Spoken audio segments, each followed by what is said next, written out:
In a world where people are losing their minds, who will be the voice of sanity, of logic, of rationale, of morality and truth?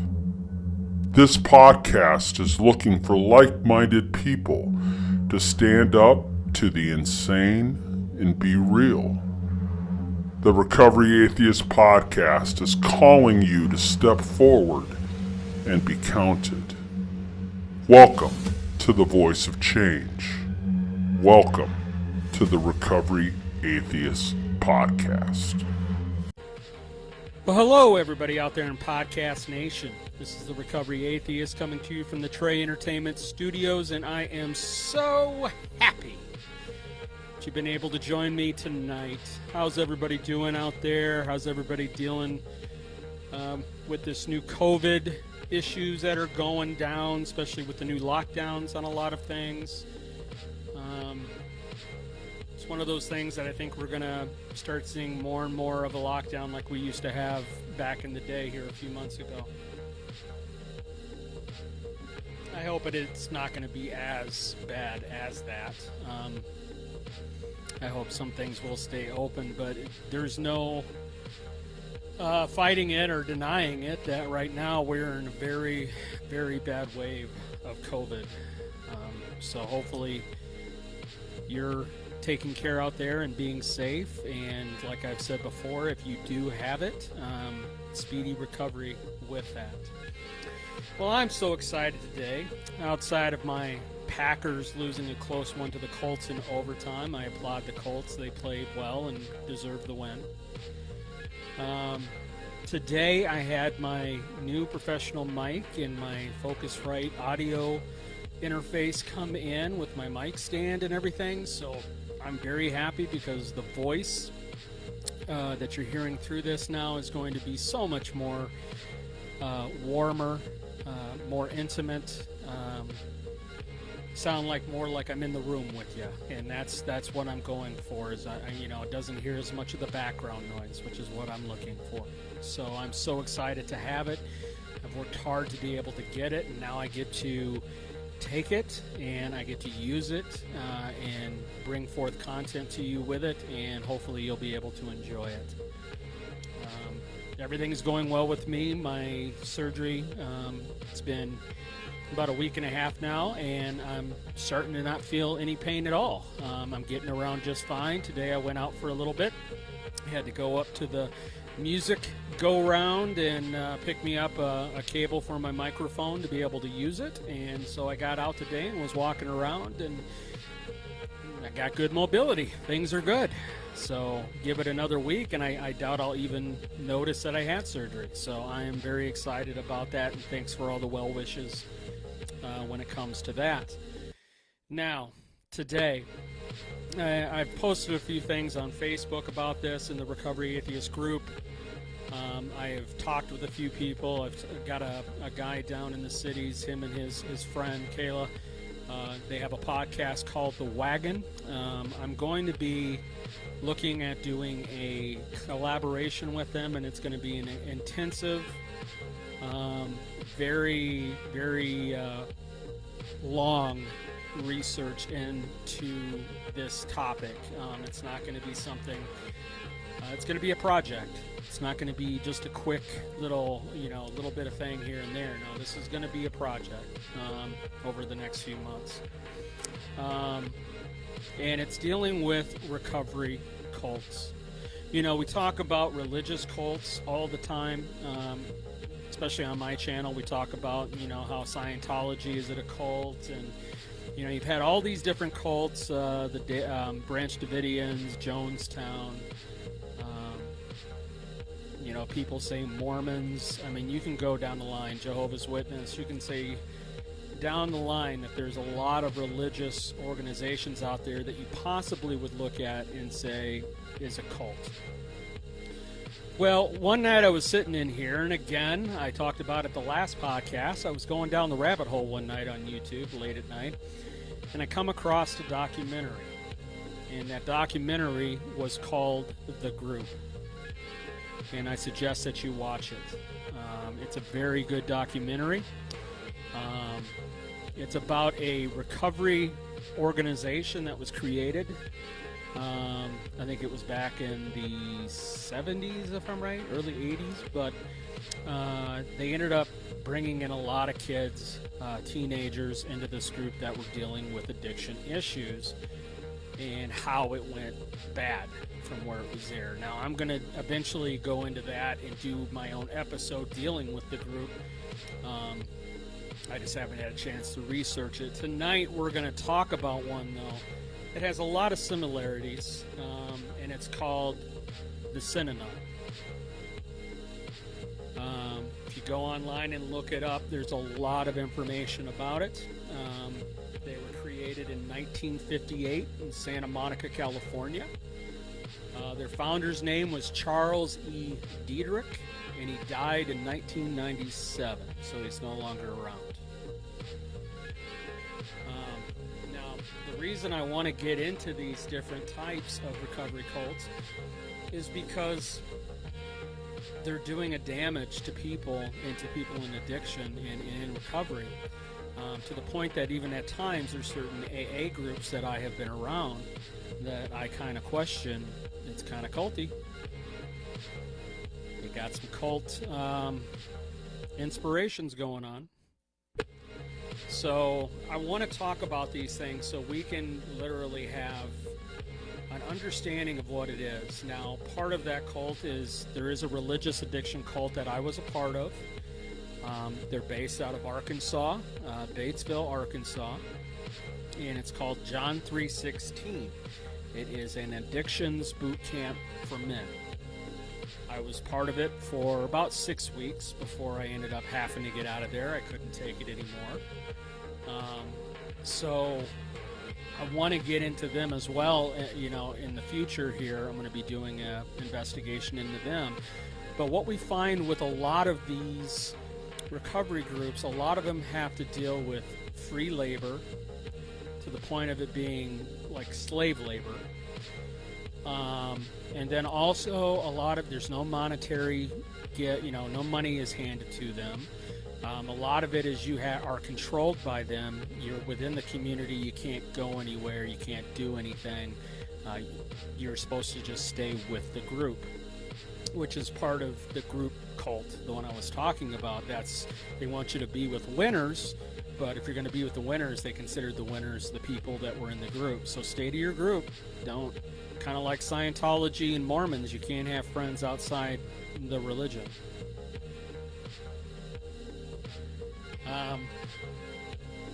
So, with this John 3:16 camp, I mean, there was definitely slave worked all day, every day. You couldn't have any independent thought, any independent look. We all had to look the same. All were robotic in our responses. Couldn't disagree with the staff. And if we did, there was punishment for it. Especially, I mean, if it was a good thing that you were disagreeing with, and that you had an actual right to feel that way, it didn't matter. You were wrong. And they have a person who's in charge of that, Brian Tuggle, who is like a dictator. Everything goes through him. Every decision goes through him. He is a cult leader, in my opinion, and I should know. I was around him. I see how people act when they're around him. So, but that'll be saved for another episode down the line that I want to get into and talk about, and I will go into details. I'm going to write down all my thoughts on it. I'm going to bring it forward and just let you, from your perspective, look at it and see what you think it is. So let's talk about the Synanon, shall we? Now, the Synanon on YouTube has many videos. I will be playing some of the audio from those videos for this podcast, so be ready for that. And then just, kind of look at it from your point of view and perspective. If you can put yourself in the shoes of those people and how you would feel, or what you would feel from it. Again, I'm not here to tell you one way or the other how to feel. I'm putting you in a position to look at it to say how you would react to it or how you would feel to it, and then you can go from there. Okay? Okay, so the Synanon, they were called the most dangerous and violent cult, one of them, in America that they had ever seen. And I'll get to that with details of that. They were disbanded. Like I said, they started in 1958. They were disbanded in the U.S. in 1991. But their group still exists in Germany to this day. Started in 1971, and they still have this group in Germany. So they're still alive. You can still join them if you want. Their recovery program was set up to a 1 to 2 year program, and it would happen in 3 stages. The first stage would be members would do community and housekeep labor. That's what they would do. They would do mostly community and housekeeping labor and stay at the community. They couldn't go anywhere. They were trapped there. They would get to the second stage, and members would work outside the community but still reside within the community. But they could at least go outside the community and get some work done, but they still would have to come back. And in the third stage, the members would work and live outside of the community but still attend regular meetings through the Synanon. Now you look at that and you say, well, that doesn't sound that bad, right? You're like, that doesn't sound that bad. That sounds like a normal kind of situation for people. But it's not, and I'll show you how that is. Now remember, by the time they get to phase 3 and they're moving out into the community, they've gone through a long period of time. We're talking 1 to 2 years. You might say if it's a 2-year program, their first year and a half is in the community, and the last half of the year is out living on their own. So they've had a lot of time to sit in these communities and be what I call brainwashed. Okay? And I know a lot of people want to throw that word around a lot and throw it around very casually, the word brainwashed, but it's very true. This is a thing that it can happen, and it's been done. You look at the Branch Davidians, you look at Jonestown with everyone taking the cyanide Kool-Aid, you look at Heaven's Gate. There's many different cults that have been out there where these people are brainwashed to do whatever the leader in the cult wants. So I started looking into this, and they have an extreme practice that they deal with there, and it's called the game. The game was a session during which one member would talk about themselves and then endure intense criticism by their peers. Now, I was a counselor, an alcohol and drug counselor for 8 years, and I would say that sounds to me like, at first anyway, like old school hot seat. Back in the day in treatments in the old days, they would take a client, put them in the middle of a circle on a chair, and the clients and the peers around them would say what they're doing wrong and kind of tear them down to lift them back up again. So it sounds a little bit like the hot seat.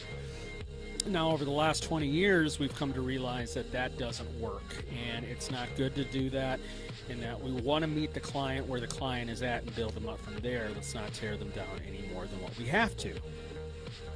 So, that being said, they do sort of the same thing. The only difference is peers are encouraged to be critical of everything and use harsh and profane language at them, degrade them. And then when it was all said and done and everything was over, they had to leave as friends afterwards. You had to let what those people said about you go and leave and still be friends with these people. I would find that very difficult, and I would find that traumatizing for someone in that situation to go through that. Now, as the game progressed, as it evolved, later the game session would last 72 hours and was admitted by their leader, Dietrich, to be brainwashing. So eventually you would have to go through it for 72 hours straight. Sounds pretty abusive to me. Sounds pretty much like a cult to me. And then definitely brainwashing. Definitely when you go that long without sleep and are deprived and you're getting nailed by people like they are, being critical and swearing at them and being abusive, it's going to have a traumatizing effect on you. I don't care what anybody says. To the point where at the end of it, you're going to say whatever you need to say just to get the fuck out of there, right? And I'm sure that's what a lot of these individuals did. I'll just tell them what they want to hear so I can get the hell out of here. And then you become accustomed to that. You become, kind of like when it comes to being conditioned. You're being conditioned to do it. Okay, like what is it? Petrov's dog, the bell. You ring the bell, give the dog a treat, ring the bell. The dog will salivate, ring the bell enough. Don't have the treat out for them to see it, and the dog's mouth still salivates. They have been conditioned to expect it because it's a controlled setting in that way. And so these people are being controlled to react a certain way. So they start realizing that if I just tell them what they want to hear, I feel good. Nothing bad will happen to me. And that's the brainwashing. And then as time went on, the game was eventually used to pressure people to submit to their leader, Dietrich, to submit to his will, abort pregnancies, undergo vasectomies, and commit violence. Now, normal people in this situation, unless they were brainwashed, would not have these things be told to them that they have to do it and then just go out and do it. These people have been worn down. They have been beaten into the ground, and now they don't want to have any punishment, and so they're doing whatever the leader says. Now, as time went on, as it went further down the line, Dietrich eventually changed his way of thinking on it, and he went more to a human progressive group. But by that time, how much damage was done? And at this point, this is where I'm going to play some audio from Chuck Dietrich, the founder of the Synanon. Enjoy. We have trucks and land and buildings, and we got to get food and so on. He's 52 years old. He's deaf in one ear. He's an egomaniac, but one of the wisest persons that I've ever met in my life. He knows how to get people moving. He creates turbulence. Gentlemen, until further notice, no member of the California Department of Corrections is permitted on Synanon property unless he has the express permission of Charles Dietrich, Chairman, Synanon. You can say nothing! Take it not! How do I like? I didn't break the window! I didn't have to say, Tony, please take it easy and bang!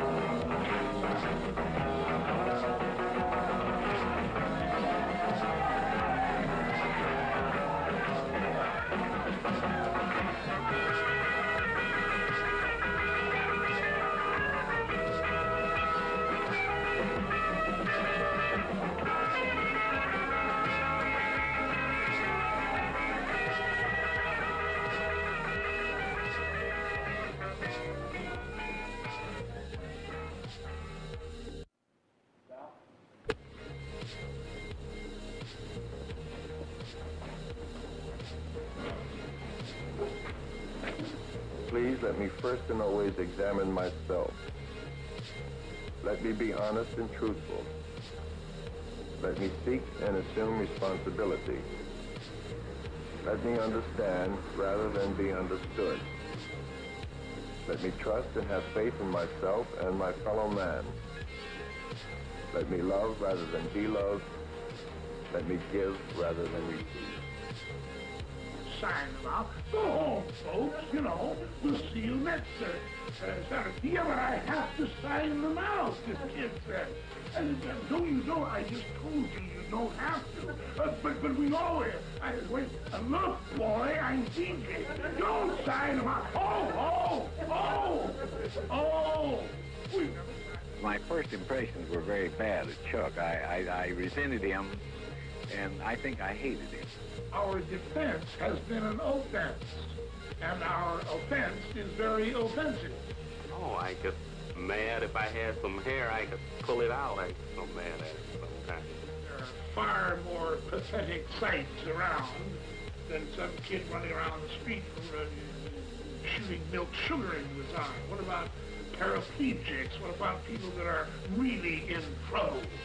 He was the first person I have ever met that was able to somehow cut through the nonsense. He struck a chord. When a person comes into Synanon, we do not have on our hand a potentially violent person or a rebel at all. We have then a person that is looking for boundaries. He then is looking for someone to tell him what to do, isn't it? Huh? Does this fit in with your own memory? I'm quite convinced that he actually knows more about me than I know about myself. He's probably the most totally honest person I have ever met in my life. You see, every place where we move in, the neighbors all storm the city council and say, here comes the dope fiends. They're going to sack the city. Contrary to this, what you're saying then is that they are rather gentle, and they want to sell. Like everything I'd see him do before, like I'd laugh, I'd applaud, I thought he was great. And then like it all turned around, and everything I saw I hated. I just hated Chuck Diederich. Understanding is usually confused with sympathy. They didn't do that here. They literally trapped me into walking just enough steps till I found myself, and I guess Thomas Wolfe said it. He said, you can't go home anymore. If you begin walking, you can't go home anymore. Okay, so as you can hear, this man is he's very smooth, he's very charismatic, he's very persuasive, and you can just tell a little in there that he could also be intimidating and violent if he wants to be. And because of that, it ended up leading. Remember, I talked about violence with this group. They're the most violent cult that America has ever seen. They were involved in several criminal activities over the years, such as the disappearance of Rose Lena Cole in 1972 or 1973. She had received a court order to enroll in Synanon, but she's not been heard from since then. Like they took her and hid her away or killed her, one of the two. Initially, Synanon did not support any violence, but later changed the rules to allow violence to maintain control of their members. So the members could beat up each other if they felt that they weren't following the rules of the cult. If they weren't following the rules of Synanon, they felt they had the right to beat them up. And this is where it gets really sad. Over 80 acts of violence were committed, including mass beatings that hospitalized teenagers and ranchers who were beaten in front of their families. Think about that. To have to sit there and watch your son, your dad, your mom, your daughter, your grandma, grandpa, cousin, friend, boyfriend, girlfriend, get beat in front of you and you not be able to do anything. To the point of where they're being hospitalized. That's some pretty grave shit right there. That's some pretty intense traumatic events that are going on. If you left the group, you were at risk of being attacked. Again, correlates a little bit with Scientology, Mormonism, and stuff. Like Scientology, you leave, they harass you the rest of your life because you left them.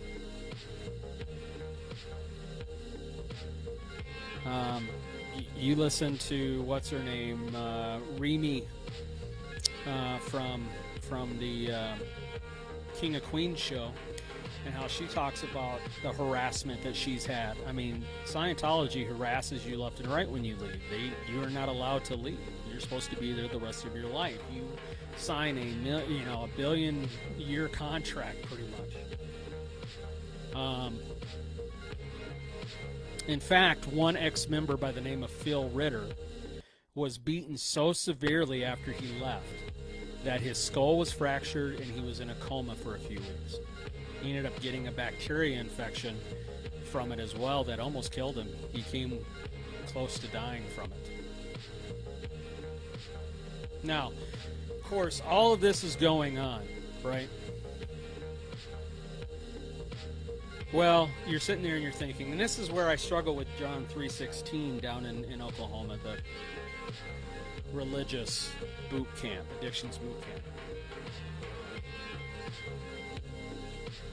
This stuff is going on down there, but nobody is saying anything about it. So, I don't understand. Because I know that there's stuff going on there that shouldn't be going on there, but nobody's saying it. I mean, this place has their own cemetery on property. I don't know if a lot of people know that, but they do. You can be buried there. Live there the rest of your life, be buried there. I'm wondering what else is buried up there.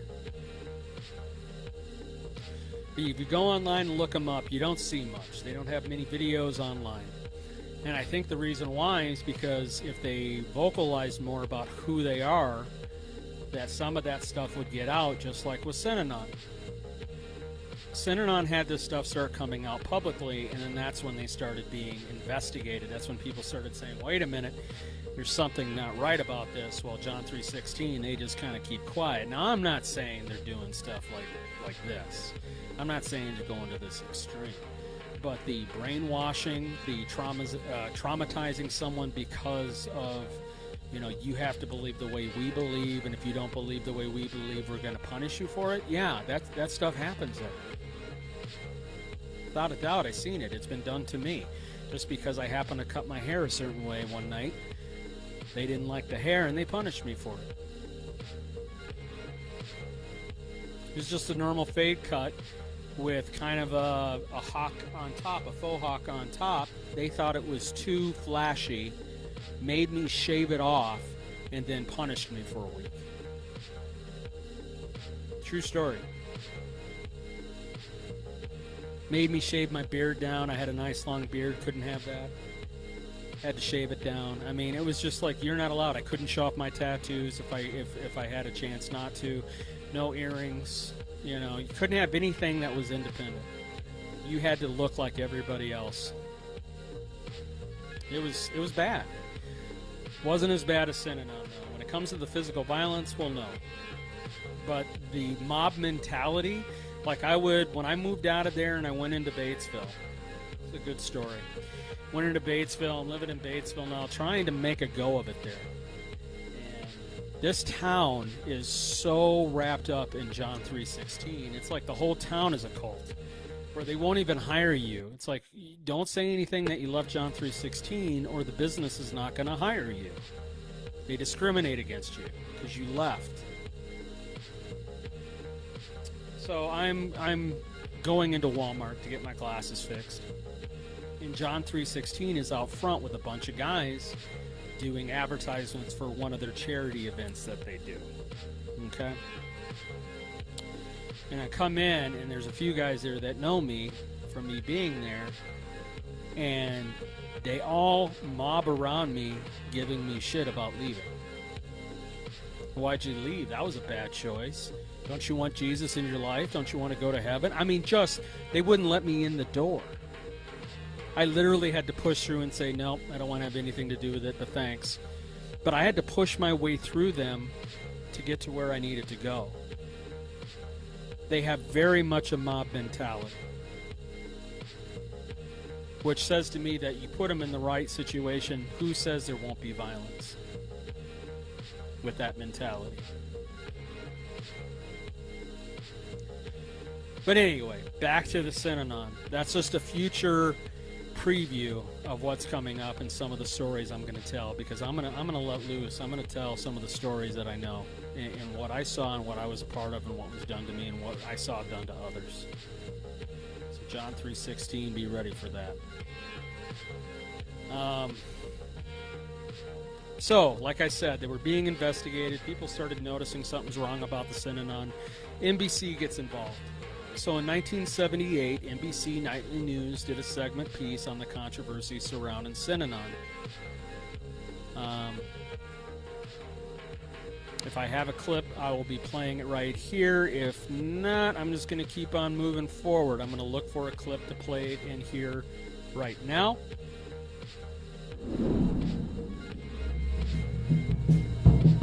Back in the 1950s, when Synanon came to public attention, it was a drug and alcohol rehabilitation program.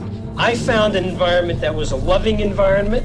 I found a place that was humane, and I found a place that was very firm. All of the things that I needed to change my behavior. The organization is composed of what Synanon calls dope fiends, squares, and delinquent children, punks. Synanon educates, clothes, and feeds its members, and in return, most of them turn over their personal wealth and work for Synanon. I think that any organization like Synanon, which convinces people that live there that it is such a superior way to live, that causes people to do anything that the organization wants them to do. The organization has become a self-contained cradle-to-grave society with $33 million in assets. Synanon owns airplanes and boats. In 1970, smoking was forbidden. Male members had vasectomies. Pregnant women had abortions. Had somebody given the order to a bunch of fanatics to use physical violence on me or any other kind of dissident there, I was afraid. I just had those spooky, violent vibes.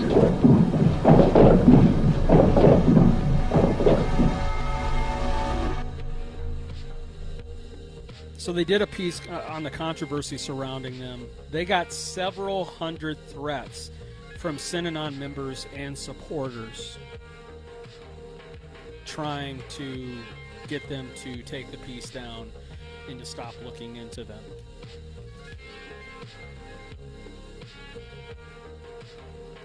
It got so bad from all the lawsuits that were being, put out on them, on Synanon, that Synanon placed a de-rattled rattlesnake. So they took the rattle off the snake and they put it in the mailbox of an attorney.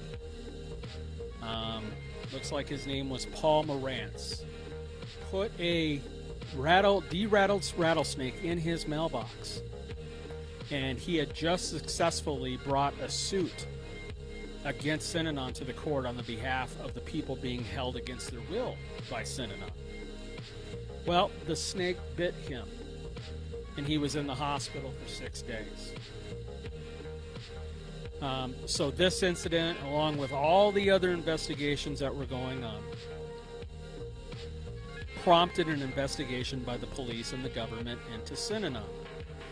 Now, he ended up getting arrested, the founder, Chuck Dierich, ended up getting arrested for being drunk and other things, and disorderly, and part of his probation eventually down the line was not to be a part of Synanon. And when Synanon ended up leaving, or when he ended up leaving Synanon and not being able to do it, they struggled. So they struggled to survive without its leader, especially with the severely tarnished reputation that they had. The IRS got involved. They revoked the organization's tax-exempt status, that religious status, and ordered them to pay $17 million in back taxes. So this bankrupted Synanon. It bankrupted. They no longer was a group. They didn't have the money to continue on. But this is what Dierich had to say. And I just want to quote this, because when you hear this, you'll know what I'm talking about when it comes to people in these groups that just don't give a fuck about anybody but themselves. They don't care about who they hurt. So after all the investigation started, 6 weeks after that, the Los Angeles Police Department performed a search of the ranch, and they found a recorded speech by Dieterich in which he said, and I quote, "We're not going to mess with the old-time turn-the-other-cheek religious postures. Our religious posture is, don't mess with us. You can get killed dead, literally dead. These are real threats," he snarled. "They are draining life's blood from us and expecting us to play by their silly rules. We will make the rules. I see nothing frightening about it. I am quite willing to break some lawyer's legs and next break his wife's legs and threaten to cut their child's arm off. That is the end of the lawyer. That is very satisfactory, humane way of transmitting information. I really do want an ear and a glass of alcohol on my desk." End quote. Yeah. You heard that right. This guy was crazy. This guy was dangerous. And I really feel that there is many other groups and recovery groups that are out there today that are active where they are just as dangerous, but no one knows about it. And I think what I want to do with this project, me and Patrick of the podcast The Wagon, what me and him are wanting to do is we're wanting to expose. He's the one that turned me on to Synanon in the first place, to take a look at it, and I can't wait for him to hear this podcast and give me his thoughts so we can do some brainstorming. Unfortunately, he's got the COVID right now, and I feel really bad for him. He says he's getting through it. He's just hankering himself down at home, and I wish him speedy recovery so him and I can get back together again and do some brainstorming on this project that we're on. But yeah, there's got to be more and more and more of these. If you know of any more of them, let me know so I can bring them to the surface and show them for what they are. I'll do the investigative work and be able to bring home the facts. But there's lots of these kind of groups that are out there. Not all of them are recovery, some of them are religion, but I know there's more out there that are pushing ideology and certain beliefs and are brainwashing people to believe a certain way. Now, I've said this even about AA. Now, I'm in AA right now, and I believe in AA, and I believe the steps have freed me from my obsession to use. I'm now on the maintenance steps. I've gone through the steps. I'll have 9 months sober in about 10 days.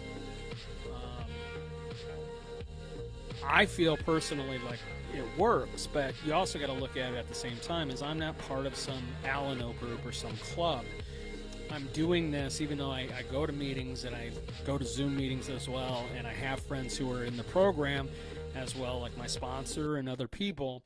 I don't use it as a just a networking thing or a group just to get together, just to do sober things with and all that, like some of these Alano groups and stuff, to where it's so internal. I remember when I was in Georgetown, Kentucky, there's an Alano club there that I would go to and pay my dues to per month to be a part of it, and I would help chair groups there, and my sponsor was there as well. And it got, to the point where the people that were there, it was a group. It was a almost like a fraternity, somewhat, where everyone knows each other, everyone knows each other's issues, everyone has to hear the same things over and over and over again. Everybody is just such a close-knit group that nobody has any secrets, which I'm not saying secrets are good, but I'm saying I don't have to have people know every single thing in my personal life. I don't think that that's something that AA has a right to. I have a right to have my privacy, and as long as it has nothing to do with me using, and it's and it's not hurting my recovery, what I do in my private life is my business, and it has nothing to do with AA. But a lot of AA groups, that's not the way it is. Oh, you know who relapsed again? Oh, did he really? Yeah, he relapsed again. Well, I guess we'll see him back in here, hopefully. Well, hopefully he makes it back. Yeah, I bet him and his wife are really getting into it now. Yeah, I bet they are. But his wife was leading him back to drinking anyway. Blah, blah, blah, blah, blah. All these rumors, all these lies, the gossip. This is what I'm talking about. A lot of times these people use this stuff as fellowship groups and a way of having friends. And I'm not necessarily looking at AA for friends. I'm looking for the solution. I'm looking to get the help I need to stay sober and to be free of the malady that I have, of the obsession, of the cravings that I have to want to drink. Okay, a lot of people who know me know that I'm a very, I'm a nomad. I'm a very loner kind of person. I like having friends, but there's times that I just need to be on my own. Leave me alone. I don't want to be bothered by anyone. I want to do my own thing. I got to have my alone time, my free time. I got to be able to reset, get back into balance, reset the batteries. I can't always have somebody around me all the time. I don't need that like other people do. So, you know, some people use the Alano Club like the VFW Club, and some of the bars and getting together at the bars. It's like they switched it from that into the AA Club. Well, for me personally, I don't need that. But I think in some ways, there's definitely some ways people take it a little to the extreme and too far, to where their addiction, their obsession no longer is with the drink or the drug, it's with the meetings and the people that are involved in it. And they get so attached to that if something goes wrong in those meetings, or someone says something bad about them, or if maybe they 13-step like I've done in AA clubs and it's backfired on me. 13-step, and if you don't know what that is, it's just hooking up with another person that's in the AA meeting that's there who is trying to get sober in recovery as well, and you both fuck each other up. I've done that a couple times. I just find that if you put so much weight in just the AA group and just into AA and don't have other things in your life that you're striving for outside of AA, I find it very difficult for someone to continue to stay sober. You've got to keep them separate. You've got to be able to have recovery and a life. Yes, your recovery is part of your life, but you've got to be able to detach from AA and be able to focus on other things other than just AA at times. I mean, if you're in a relationship with somebody and you came home and you sat on the couch and all you talked about was AA to them, it's not going to go over very well. They're going to be like, hey, I want to talk about me. Hey, why don't you tell me about your day without AA being involved? Why can't we do anything without AA having to be spoken about, your sponsor or about the steps? I mean, if you want to do that, that's fine, but I have a feeling you're going to be either alone or you're going to be with someone else who's AA driven like that, and I just don't think that's a very good relationship either. This is what I'm saying. When you look at these cults, when you look at certain groups, it's like too much of one thing is not good. There needs to be a balance. And the biggest thing that I think you need to have is you need to be able to have independent thought. You need to be able to come up with your own ideas. You need to be able to know that it's okay to be different, to be an individual. You don't have to be a robot. You can disagree with someone in AA about something about AA. Okay, there's lots of stuff I disagree about the big book. But just because you think it's the right way and I don't, doesn't mean it's the end of the world. But if you think I'm going to sit and shut up, even though I have a difference of opinion on it, you got another thing coming. The only way for change to happen is for people to question what's going on to see if there needs to be a change. Okay, I mean, you can't have change without having questions about it and coming up with a different solution. And I know some people would say, well, this is what's been going on since 1936, so, you know, if it ain't broke, don't fix it. But guess what? For a lot of people, it's broken. And you're losing people over it. So you might want to look at having a different solution for those people. I mean, that's what my podcast is about. I know a lot of people, they're like, well, what is the recovery pocket, atheist pocket? That sounds weird. It sounds like you don't believe in recovery. No, it just means I'm an atheist who's in recovery. That's all it means, people. Keep it simple. I'm in recovery and I'm an atheist. That's it. Which means what I talk about is I talk about how to live in recovery without the God concept or the higher power concept. That's all it is. Okay? A lot of people want to overthink my name and be like, oh, he's an atheist because he's saying he doesn't believe in recovery, that it doesn't work. No, that's not what it means. The Recovery Atheist, which means I am in recovery and I'm an atheist. Simple as that. Okay? Just to get that straight. I feel that there's many people within the AA groups, NA groups, that are not getting the help they need because the minute they hear they got to believe in God and have a God concept of some sort, they back down, they back away, and they end up staying longer in their disease than what they need to because of it, instead of coming up with a different way or a different solution. Like for me, my higher power is science, because I can't control science. It's definitely a higher power than me. I can't control physics. I can't control the wind. I can't control the weather. I can't control the sun. I can't control the earth revolving. I can't control any of that shit.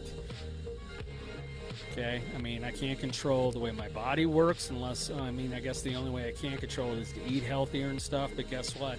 There's people that eat right, exercise daily, and die anyway. When it's your death, you don't control that. When it's your time to die, it's your time to die. There is no control. So, when it comes to that, that's my higher power. I'm not going to believe in some mystical, supernatural guy in the sky that has a design plan. I believe I designed my plan. And I believe that not everything is going to work according to what plan I want, because I am a human and I am not perfect. But I do feel I have the power to direct it toward the direction that I need to go, and at least keep it somewhat close to that path. I'm not going to put everything on God and be like, God has control of everything. No. I'm sorry. Don't give me that brainwashing shit. You're not going to do it. I'm going to get through recovery with me making decisions rationally and logically and within reason that's going to lead me down the road and down the path and have a path to success. I don't need a God for that.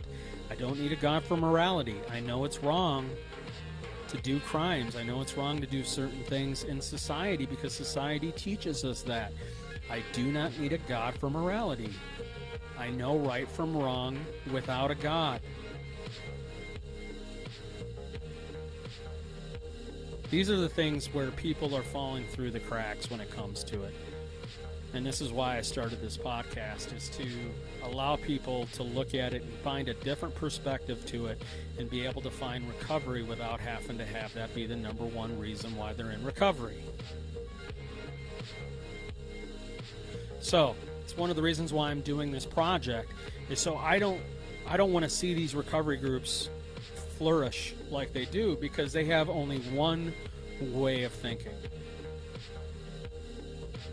These people that are involved in these groups, they get, they put the blinders on and they get one mindset, and this is the way it is, and this is the only way it is, and you better do it or you're going to be punished for it. Sound familiar, religion?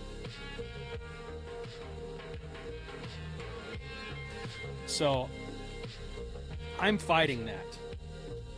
I'm fighting that way of thinking. I want to believe that there's people out there that are like-minded like me that want to stand up and say, you know what, fuck that. I am my own free-minded individual who's awoke, who has the right to make up his own or her mind or non-binary mind of who I'm going to be and what I'm going to believe. And I think that that is something that we need to all get closer to. I think we need to have different perspectives, different ideas, different views, talk to other people, get their ideas and views, and come together and pull it all together and look at it and see what makes sense so you can make the right decision. Instead of just believing what one person tells you to believe and then just going off that. Are you a sheep? Because it sure sounds to me like you are.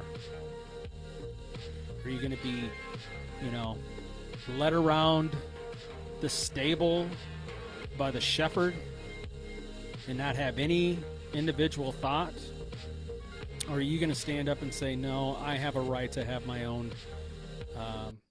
ways, my own ways of thinking, my own beliefs, my own individualism, my own ways of being an individual, and be able to love myself for who that is, and that's being human. So that's pretty much where I'm at today. Look for me in the next few days. I'll get another one out here shortly for podcasts. I don't know exactly what it's going to be about, but I'm going to be getting with, like I said, Patrick, to start working on collaborating with this project.